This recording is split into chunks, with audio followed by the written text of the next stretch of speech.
าพน้องของทางอาทางขอบคุณไอ้ชาติเรียบร้อยเรื่องดูงามอารามน้องมวลไม้ถูกทอดก่อล้วนต่างกลางตาออกพานเต่าพันเจ้าเอ๋ยรุ่งเช้าเจ้าเอ๋ยดอกงามไม่เคยอุตาโลกันหรือตื่นจากห่วงนิทราแจ้งใจเอิงราสาคุณอุท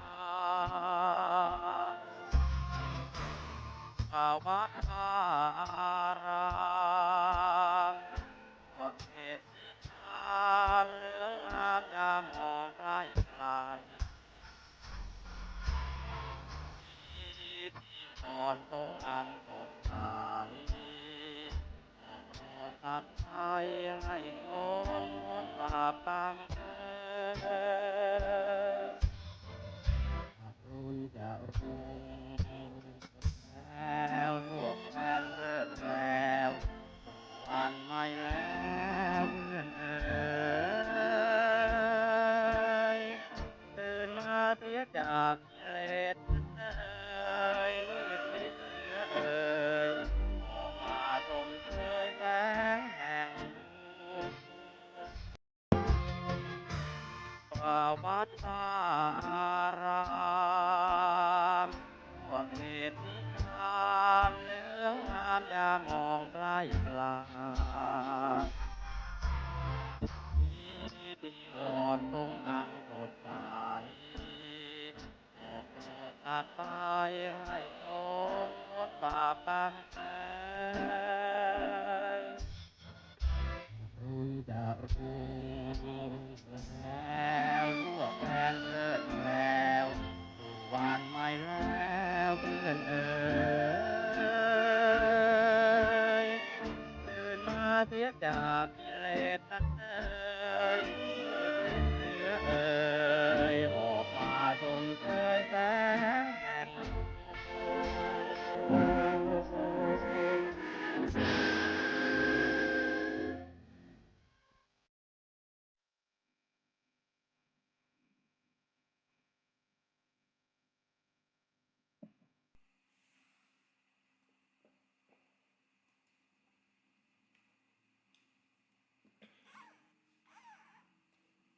ขอเจริญพร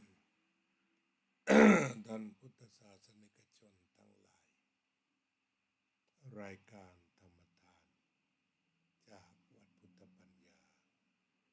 เมืองโพโมนารัฐแคลิฟอร์เนีย ประเทศสหรัฐอเมริกา มาพบกับท่านผู้ฟังท่านผู้ชม อีกวาระหนึ่ง วันนี้วันที่30 พฤษภาคม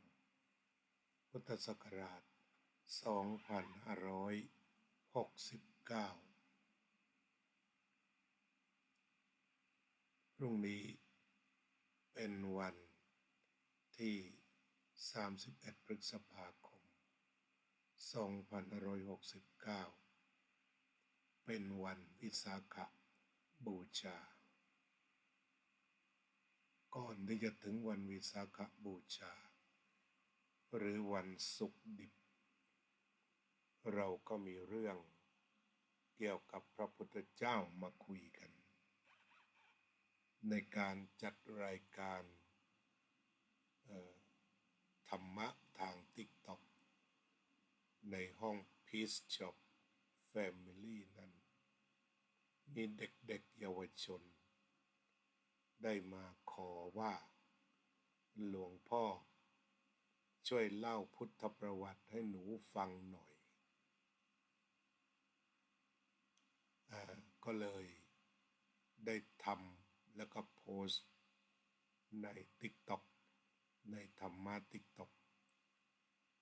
ประมาณ30 นาทีมีผู้ชมถึง140 กว่าคนนี่ก็ถือว่าท ทุกคนหันมาสนใจพุทธประวัติ และในวันนี้อาตมาก็จะเล่าพุทธประวัติแบบย่อๆเป็นการทบทวนความจำของชาวพุทธเพราะบางทีชาวพุทธไม่ค่อยจะได้ศึกษาพุทธประวัติโดยคิดว่าเราเป็นชาวพุทธ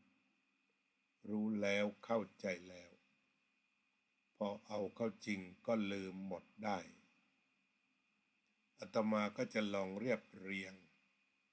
เหตุการณ์หรือสถานการณ์ตามตำราทั้งที่เป็นพระไตรปิฎกอรรถกถาและเรื่องแต่งขึ้นเกี่ยวกับพระพุทธเจ้ามาเล่าสู่ท่านสาธุชนได้ฟังเล่าแบบคนธรรมดา ก็คือพระพุทธเจ้านั้นเดิมก่อนตรัสรู้เรียกว่าเจ้าชายสิทธัตถะสาเหตุที่เรียกกันว่าเจ้าชายสิทธัตถะก็เพราะพระองค์ประสูติในสักยะตระกูลโดยเมืองหลวงที่พระองค์ประทับอยู่นั้นเรียกว่ากรุงกบิลพัสดุกรุงกบิลพัสดุนั้นก็เป็นบ้านพี่เมืองท้องบ้านพี่เมืองน้องกับกรุงเทวทังะเจ้าฟ้าชายของเมืองกบิลพัสดุก็มักจะไปสู่ขอเจ้าฟ้าหญิงจากกรุงเทวทังะบ่อยๆอย่างน้อยก็2 คู่คู่แรกก็คือพระเจ้าสุโธทนะก็ได้เป็นไปสู่ขอพระนางสิริมหามายา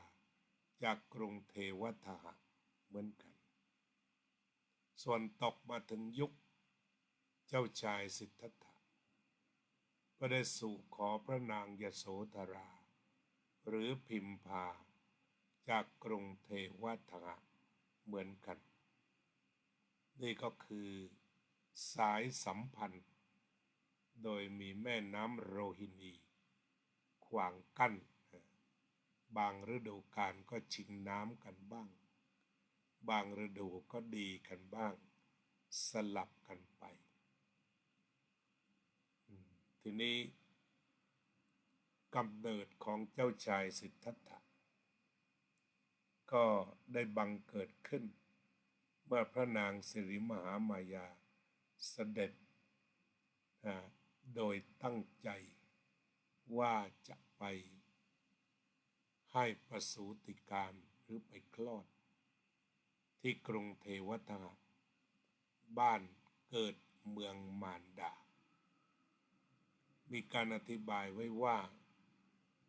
สาเหตุที่สตรีเวลาตั้งครรภ์กลับไปเกิดที่เรือนตนอาจจะเป็นเรื่องของกำลังใจที่ใกล้ชิดแม่ใกล้ชิดพ่อและญาติของตนเพราะว่าเรื่องของการคลอดนั้นเป็นเรื่องใหญ่เป็นตายเท่ากันโดยเฉพาะในยุคที่คลอดแบบธรรมชาติถ้าพลาดก็คือตายถ้าไม่พลาดก็รอดภารกิจนี้จึงยิ่งใหญ่นักสำหรับคนเป็นแม่ด้วยเหตุนี้คติทางพระพุทธศาสนาจึงเน้นไปที่ความรักแม่เพราะถือว่าเป็นผู้ให้กำเนิดเลยที่จริงก็ต้องประกอบด้วยพ่อแหละพูดตามชีววิทยานั้นพ่อด้วยแต่ว่าจะเทใจไปอย่างแม่เพราะว่าแม่ได้ตั้งครรภ์แม่อุ้มครรภ์แม่ใกล้ชิดที่สุดเวลาพูดถึงพระคุณอาจจะลืมพ่อไปชั่วขณะ ด้วยเหตุนี้เองพระนางสิริมหามายาก็เสด็จกลับไปเพื่อที่จะประสูติการณกรุงเทวทะทีนี้เมื่อมาถึงสวนลุมพินีอันเป็นที่ท่ามกลางระหว่างกรุงกบิลพัสกับกรุงเทวทะพระนางก็มีลมกัมมัชฌวาตหรือว่าปวดคันปวดคันคลอดนั่นเองในที่สุดทางเจ้าหน้าที่ก็เตรียมคลอดด้วยการนำผ้าม่านมาวงทำเป็นที่คลอดเวลาคลอดนางก็ใช้มือเหนี่ยวกิ่งต้นสาละแล้วก็มีประสูติการเรียกว่าประสูติหรือว่าคลอดแต่ใช้ราชาศัพท์ว่าประสูติท่านเล่าแบบพรรณนายกย่องสรรเสริญก็หมายความว่าเมื่อพระองค์ประสูติมาก็เดินได้7 ก้าวและเปล่งสัพพิวาจาว่าพระองค์เป็นผู้เลิศที่สุดพระองค์เป็นผู้ประเสริฐที่สุดในเชิงวรรณกรรมก็บอกว่าเมื่อทรงมีประสูติการแล้วก็มีน้ำสงสนานจากฟากฟ้ามาทำความสะอาดให้พระองค์เสียอย่างดีเรียกว่าเทวดาก็จะเป็นผู้มาทำความสะอาดพระวรกายให้เลยทีเดียวอันนี้พูดถึงเชิงวรรณกรรมที่พรรณนาถึงการยกย่องว่าแม้แต่เทพพยดาอันเป็นที่นับถือก็ยังนับถือพระองค์เพราะพระองค์จะเกิดมาเป็นพระพุทธเจ้าจึงได้เสด็จกลับเมืองทำพิธีรับขวัญก็เป็นว่าสถานที่ประสูติก็คือเรียกกันว่าลุมพินีวรรณะก็ใกล้ชิดกับคำไทยว่าสวนลุมวรรณะก็แปลว่าป่าลุมพินีวรรณะคลอดในป่าที่เรียกว่าลุมพินีอันนี้ก็เป็นส่วนหนึ่งที่เราเรียนพุทธประวัติทีนี้ปัจจุบันนี้สถานที่ประสูติก็อยู่ในเขตประเทศเนปาลอาตมาไปมา30 กว่าปีไม่ได้กลับไปเลยก็ได้ทราบว่าปัจจุบันนี้เจริญรุ่งเรืองมีวัดไทยและก็วัดต่างๆแวดล้อมสถานที่ประสูติแห่งนี้สถานที่ประสูตินั้นพระพุทธเจ้าทรงชี้ว่าเป็น1 ใน 4สังเวชนียสถานนั่นคือสถานที่ที่กราบไหว้แล้วเกิดความสังเวชสลดใจอันจะเป็นปัจจัยไปสู่การฟังธรรมการศึกษาและการปฏิบัติธรรมนี่ก็เรียกว่าเป็น1 ในสังเวชนียสถานอันได้แก่ประสูติตรัสรู้ปรินิพพานและแสดงพระปฐมเทศนาณสถานที่นี้ปัจจุบันก็ไปกราบไหว้ระลึกถึงพระองค์ท่านทีนี้ต่อมาก็จะมีการจรดพระนังคันแรกนาขวัญตรงนั้นก็ยังไม่กำหนดอายุแน่ว่า3 ขวบหรือ5 ขวบ7 ขวบตรงนี้ก็ต้องยอมรับว่าในตำราก็แกว่งอยู่แต่ทรงเน้นถึงพระปรีชาสามารถว่าเข้าสมาธิได้ลึกจนได้ฌานมีพลังสามารถที่จะสะกดเงาของต้นว่าให้อยู่กับที่โดยไม่คล้อยไปตามแสงแดดตรงนี้ก็เป็นเรื่องของการยกย่องเชิดชูตามวรรณกรรมที่จะเชิดชูพระศาสดา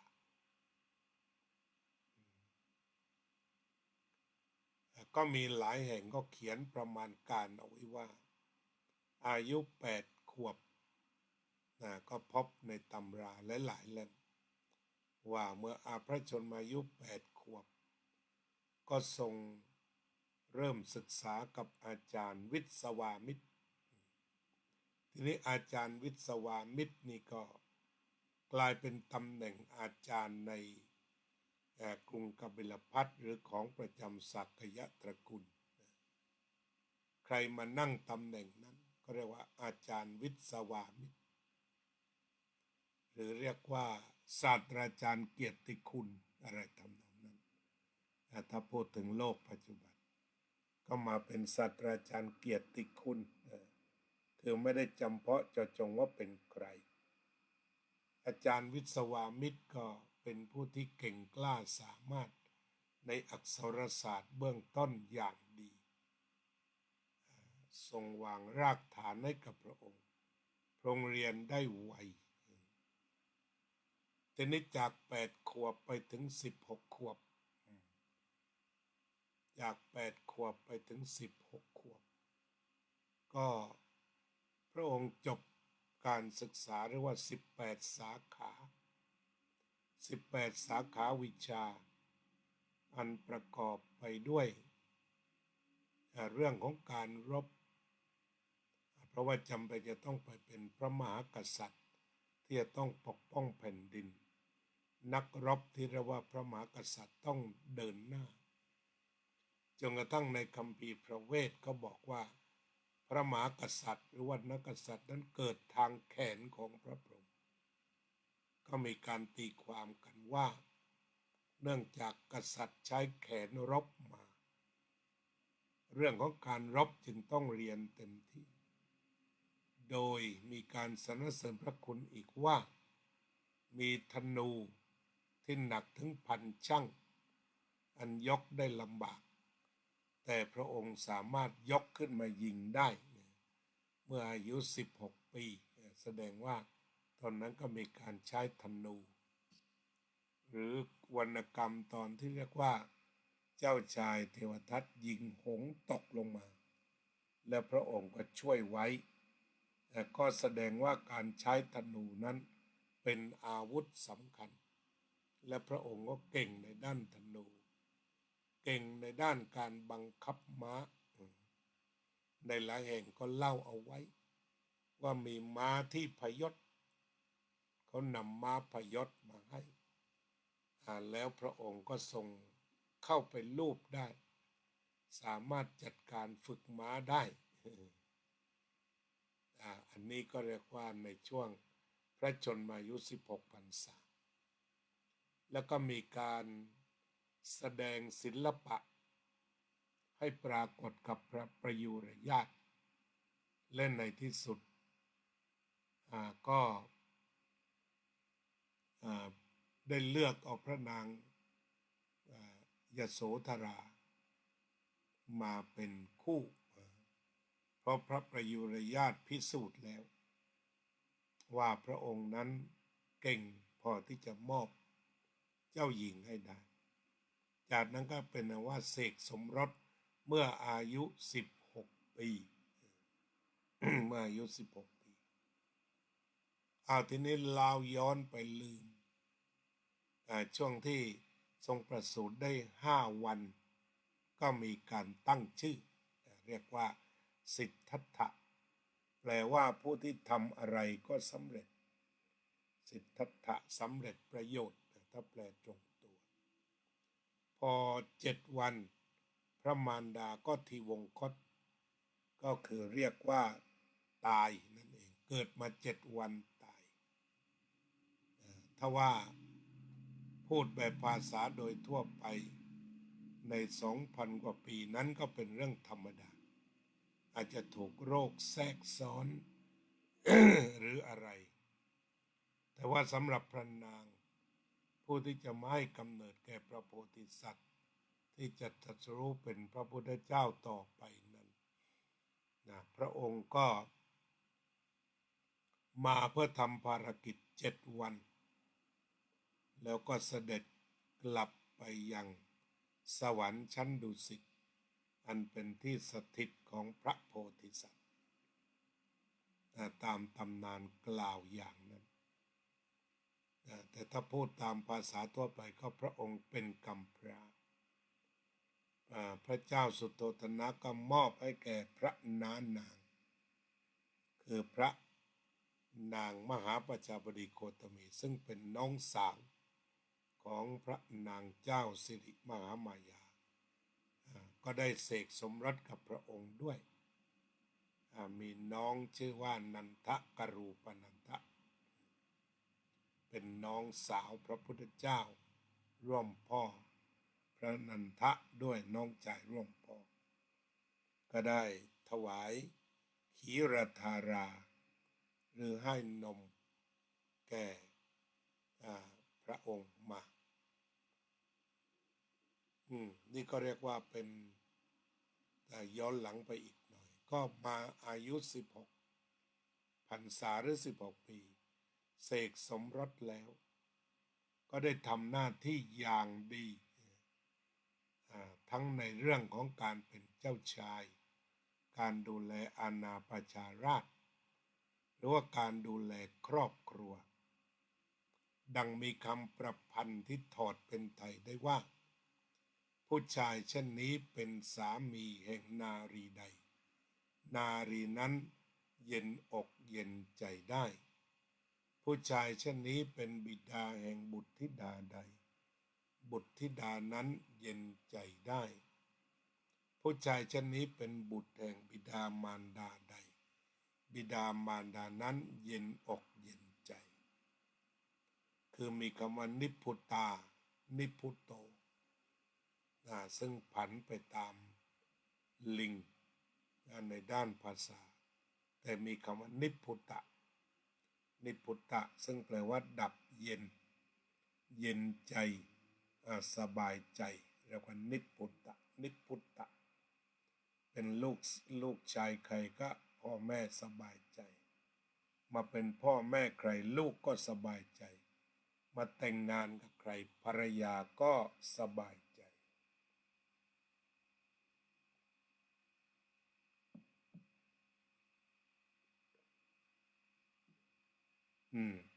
อันนี้ก็เป็นว่าพระองค์ได้ทำหน้าที่เป็นพ่อที่ดีเป็นลูกที่ดีเป็นสามีที่ดีเป็นเจ้าฟ้าชายที่ดีเพราะว่ามีแต่นิพพุตะคือเย็นที่ถ้าเราจะจับทางคำว่านิพพานเราก็จับตั้งแต่ตอนนี้มันแปลว่าเย็นหรือสบายใจสบายใจถ้าพูดแบบศัพท์วัยรุ่นแซวๆกันว่าเย็นมันต่างจากหนาวไม่เชื่อลองพูดฟังดูก็ได้ผู้ชายเช่นนี้เป็นสามีแห่งนารีใดนารีนั้นเย็นใจแสดงว่าสบายใจไปเป็นสามีใครภรรยาก็สบายใจผู้ชายเช่นนี้เป็นบุตรแห่งบิดามารดาใดบิดามารดานั้นสบายใจนิพพุตะผู้ชายเช่นนี้มาเป็นพ่อใครลูกสบายใจแต่ถ้าพลิกไปตามภาษาจิโกผู้ชายเช่นนี้เป็นสามีของหญิงใดหญิงนั้นหนาวเนี่ยภาษาไทยมันมีความหมายแตกต่างไปเกิดเป็นลูกใครพ่อแม่หนาวเป็นพ่อแม่ของใครลูกหนาวหนาวในที่นี้ไม่ได้แปลว่าเย็นมันกลับแปลว่าร้อนไปร้อนออกร้อนใจกลุ้มออกกลุ้มใจจะนอนไม่หลับเอานี่ก็ถือว่าเป็นเรื่องของความหมายว่าพระองค์นั้นได้ทำหน้าที่อย่างดีคือทำความเย็นใจให้กับทุกคนเมื่อพระชนมายุ29 พรรษาก็มีพระโอรสทรงพระนามว่าราหุลพระองค์ทรงมีทรัพย์สินสมบัติที่นับได้โดยทราบโดยทั่วไปนั่นก็คือมีปราสาท3 หลังซึ่งออกแบบเหมาะกับอุณหภูมิทั้งร้อนทั้งหนาวทั้งฝน แล้วก็ทรัพย์สินหรือว่าทองอีกประมาณ8นั่นนะ8แหล่ง8ขุมเรียกว่าขุมทองขุมทองขุมทองของพระองค์มีอีก8ขุมนั่นคือทรัพย์สินที่นำไปเก็บไว้ใต้ดินฝังเอาไว้ซึ่งปรากฏว่าเมื่อพระองค์เสด็จกลับมาพระนางพิมพาหรือยโสธราได้ขอทรัพย์สินทั้ง8ขุมนี้แต่สุดท้ายพระพุทธเจ้าก็มอบอริยทรัพย์กับพระราหุลอายุ29 ปีบวชแล้วก็บำเพ็ญเพียรนั่นก็คือไปศึกษาในสถานที่ต่างๆอย่างมากมายอะไรลำบากทำหมดฤดูหนาวแช่น้ำเอานอนบนหนามได้เพ่งดวงอาทิตย์ได้ทำได้ทุกอย่างเพื่อเป้าหมายให้บรรลุธรรมหรือสิ้นกิเลสให้กิเลสตายทำทุกอย่างพระพุทธเจ้าจึงเป็น destroyer คือนักฆ่าก็คือฆ่ากิเลสจะทรมานร่างกายเพื่อทำลายกิเลสนั่นเองมีมากมายญาติโยมไปหาจากพุทธวิถีได้เข้าไปใน Google เขียนว่าพุทธวิถีและจะอ่านบทใดก็จะออกมา Good morning เดปุญญกาโม Good morning after chanting and practicing Pali language for asking full ordination tomorrow. Both of you work hard to devote yourself to the Buddha, to the Dhamma, to the Sangha, to the triple chain. May you be successful in this ordination to get peace. เพราะฉะนั้นพระองค์ทรงบำเพ็ญจนกระทั่งเรียกว่าทุกขกิริยากล่าวคือไม่ฉันอาหาร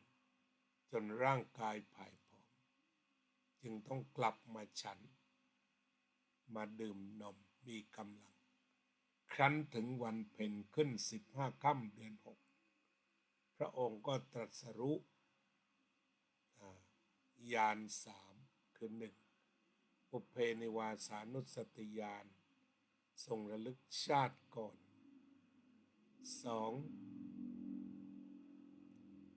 จุตูปปาตญาณทรงระลึกถึงการเกิดการตายของสัตว์ทั้งหลายด้วยอำนาจกรรม3อาสวัคคยญาณนั่นก็คือการตรัสรู้สิ้นกิเลสโดยประการทั้งปวงโดยประการทั้งปวงหมดสิ้นนั่นเรียกว่าตรัสรู้และพระองค์ก็ทรงตรัสรู้วันเพ็ญขึ้น15 ค่ำเดือน 6ภายใต้ต้นศรีมหาโพธิ์ณตำบลอุรุเวลาเสนานิคมตามประวัติศาสตร์และปัจจุบันเรียกว่าโบธคยาหรือพุทธคยาก็เรียกว่าเป็นสถานที่ที่พระพุทธเจ้าตรัสรู้โพธิใต้ต้นอสัตถพฤกษ์หรือแปลว่าต้นที่แพะกินได้เรียกว่าต้นโพตรงนี้ก็เป็นประวัติว่าพระพุทธเจ้านั้นไปตรัสรู้ที่ไหนตรงนั้นก็เรียกว่าโพธิตรีทั้งหมดหรือต้นโพทั้งหมดเล่าโดยย่อจริงๆครั้นตรัสรู้แล้วพระองค์ทรงพิจารณาตามพระไตรปิฎกว่าผู้ที่จะสอนได้นั้นมี3 เหล่าคือครั้งแรกพระองค์ทรงพิจารณาว่ามันยากอยู่แต่ท้าวมหาพรหมได้อาราธนาพระองค์ว่าจงลั่นกลองธรรมเพรีเถิด จงลั่นกลองธรรมเพรี เพื่อที่จะได้แสดงธรรมโปรดสัตว์และพระองค์ก็พิจารณาว่าสัตว์เหล่าใดเนาะที่จะรู้ธรรมะได้ก็ทรงมองเห็นว่ามีถึง3 กลุ่มที่1เรียกว่าอุคติตันยูแปลว่าผู้ที่เป็นเหมือนบัวพ้นน้ำพร้อมบานไม่ได้รับแสงอาทิตย์วิปจิตันยูดอกบัวเหล่าที่2ปริ่มน้ำจะบานวันต่อไปแล้วก็ดอกบัวเหล่าที่3นัยยะก็ยังโปรดได้ต่อมาพระอัตถกถาจารย์ผู้อธิบายธรรมะก็ใส่เหล่าที่4เข้าไปเรียกว่าปทะปรมะ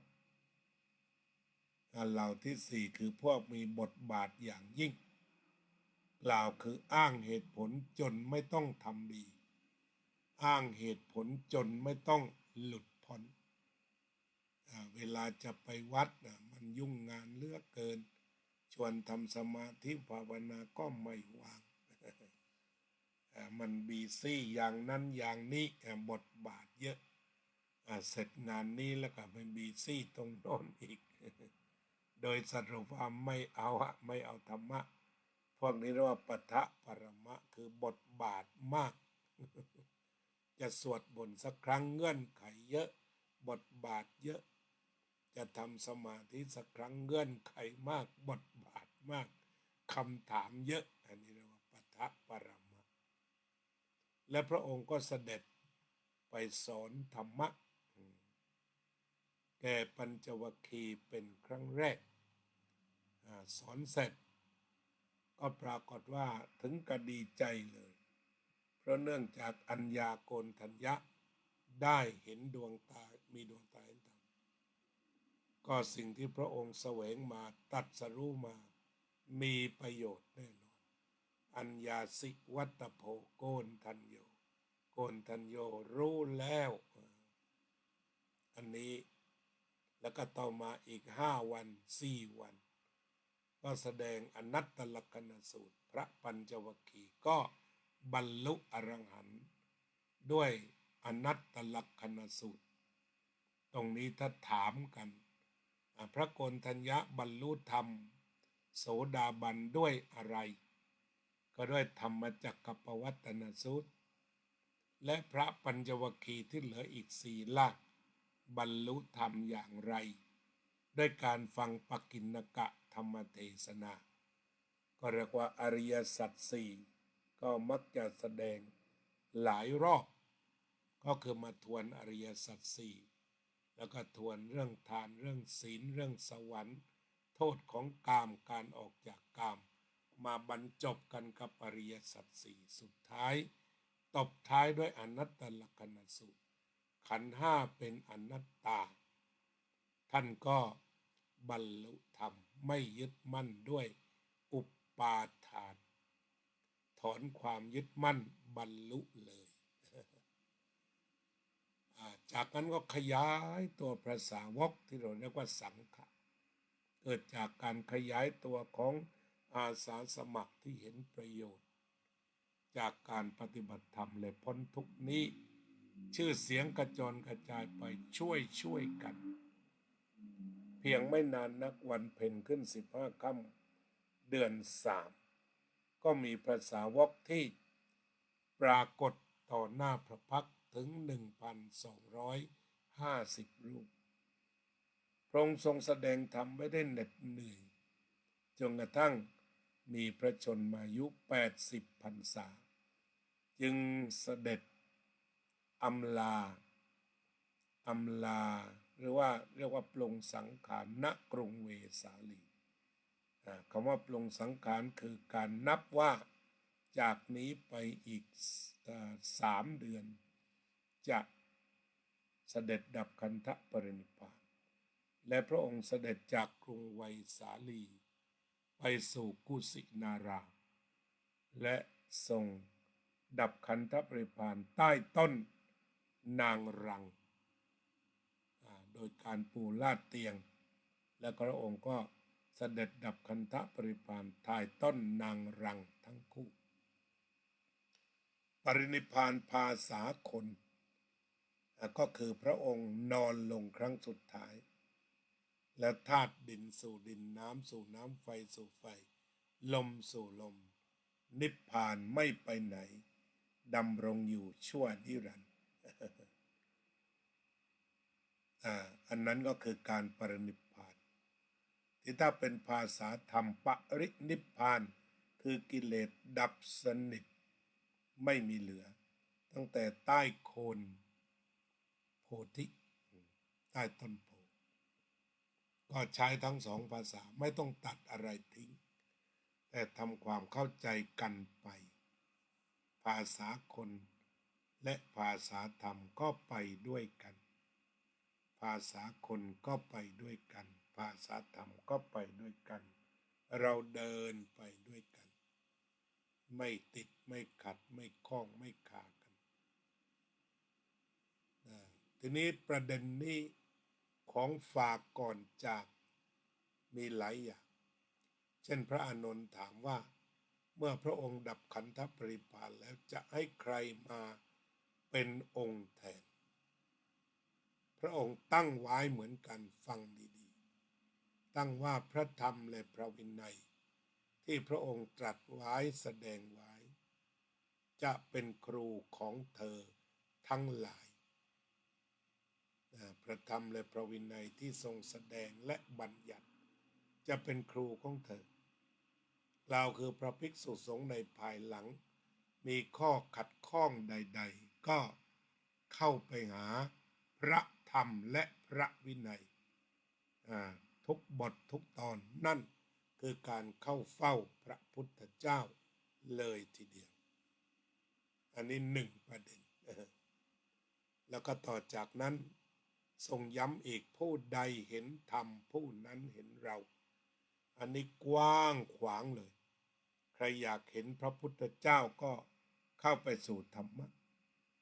เมตตากรุณามุทิตาอุเบกขาเมื่อเข้าถึงธรรมเหล่านี้ก็เข้าถึงพระพุทธเจ้าแล้วก็มีคนถามปัญหาในปัจจุบันว่าปัจจุบันใครเป็นอรหันต์บ้างตรงนี้ตอบว่าไม่ทราบเหมือนกันเพราะในสวากขาตธรรมนั้นพระพุทธเจ้าบอกไว้ชัดเจนสันทิฏฐิโกเป็นสิ่งที่ผู้ศึกษาและปฏิบัติพึงเห็นได้ด้วยตนเอง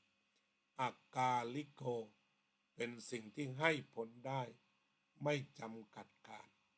เอหิปัสสิโกเป็นสิ่งที่ควรกล่าวกับผู้อื่นว่าท่านจงมาดูเถิดโอปัญญิโก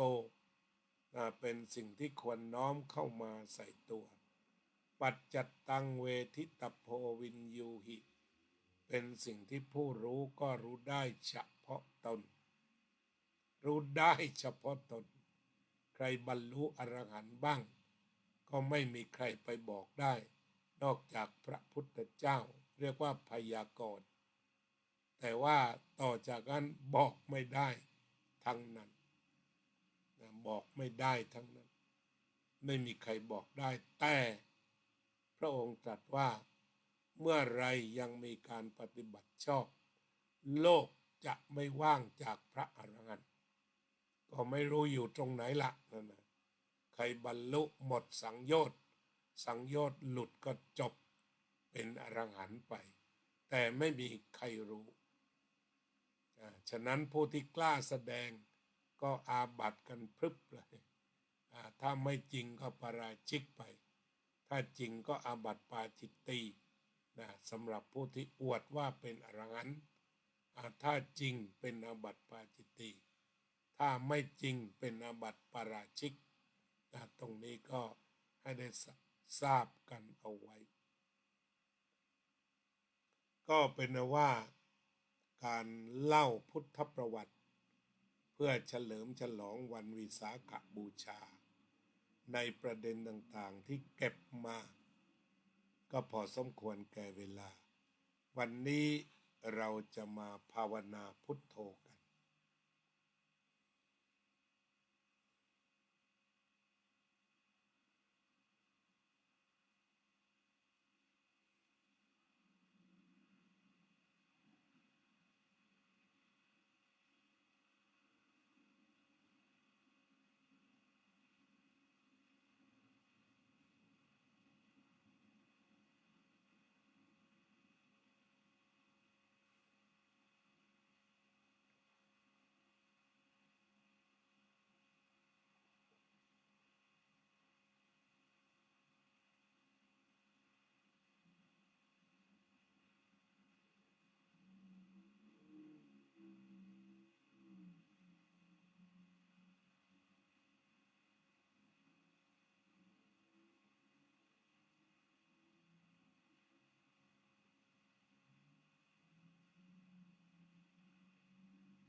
สัพเพสัตตาสัตว์ทั้งหลายที่เป็นเพื่อนทุกข์เกิดแก่เจ็บตายด้วยกันทั้งหมดทั้งสิ้นอเวราโหนตุจงเป็นสุขเถิดอย่าได้มีเวรแก่กันและกันเลยอัพยาปัจจาโหนตุจงเป็นสุขเถิดอย่าได้พยาบาทเบียดเบียนซึ่งกันและกันเลยอนีฆาโหนตุจงเป็นสุขเถิดอย่าได้มีความทุกข์กายทุกข์ใจเลยสุขีอัตตานังปริหารันตุจงมีความสุขกายสุขใจรักษาตนให้พ้นจากทุกภัยทั้งสิ้นเถิดอภิวาทนาสีลิสะนิจจังวุธาปัจจายโนจัตตารโอธรรมาวัฏันติอายุวันโนสุขังภะลังเด็กชายจิรพัฒน์จันธรรมตามที่ได้ขอตาหลวงไว้ในTikTokว่าให้พูดธรรมะพุทธประวัติให้ตาหลวงพูดโพสต์ไว้แล้วขอให้ปอเช่หรือจิรพัฒน์จันธรรมไปดาวน์โหลดเอาได้เลยความยาวไม่ถึง10 นาทีแล้วก็วันนี้ก็คิดถึงปอเช่นี่เองคิดถึงจิรพัฒน์จันธรรมเป็นเด็กชั้นป.5 อยู่หลังสวนชอบไปวัดว่าอยากฟังพุทธประวัติวันนี้ตาหลวงทำให้แล้วนะเขาทักมาว่าตาหลวงสั้นๆนี่ก็ตาหลวงทำให้หนูนะหนูฟังตั้งแต่ต้นแล้วหนูชอบตอนไหนหนูตัดเอาเพราะหนูเก่งแล้วลองดูนะจิรพัฒน์ปอเช่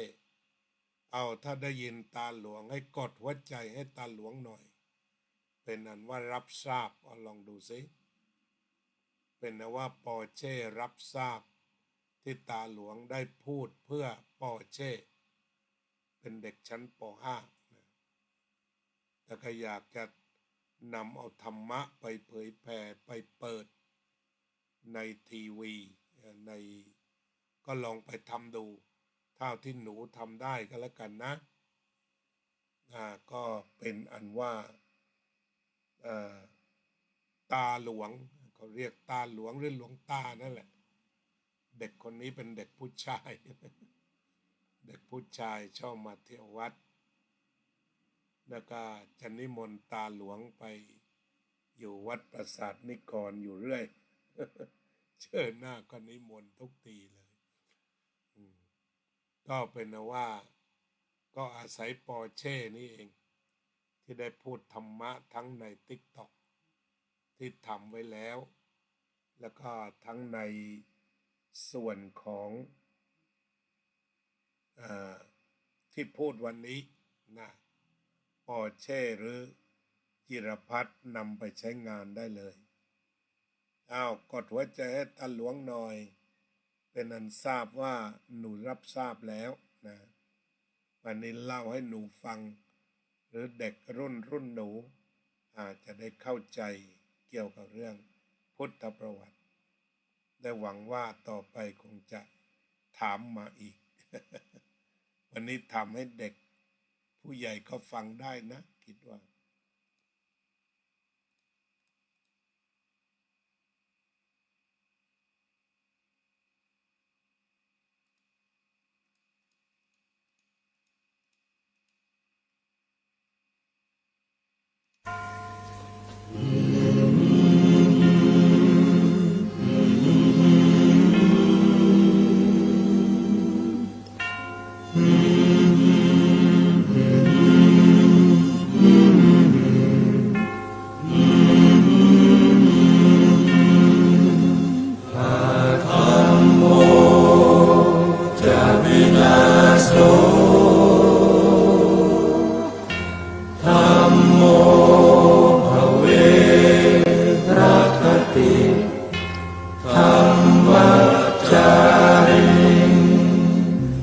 พุทธอ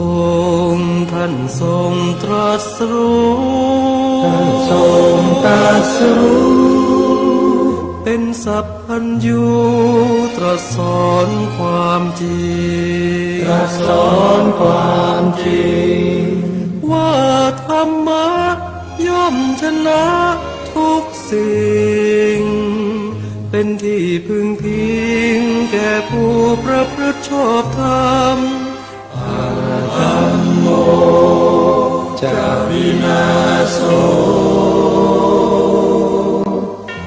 ธัมโมภเวรัคติธัมมัจจาริอำนาจใด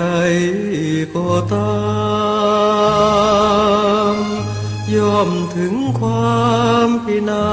ศถ้าขาดธรรมะประจำไม่มีใครอยู่ค้ำฟ้าเราต่างเกิดมาใช้กันจงอยู่ในศีลในธรรมคิดทำแต่กรรมที่ดีธัมโมจะวินาโสธัมโมภเวรัคติธัมมัจจาริธรรมส่องสว่างสู่ทางสุขสีคำจุนโลกนี้นิรันดร์ธัมโมจะวินาโสธัมโมภเวรัคติธัมมัจจาริ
แฮปปี้วิสาขบูชาเดย์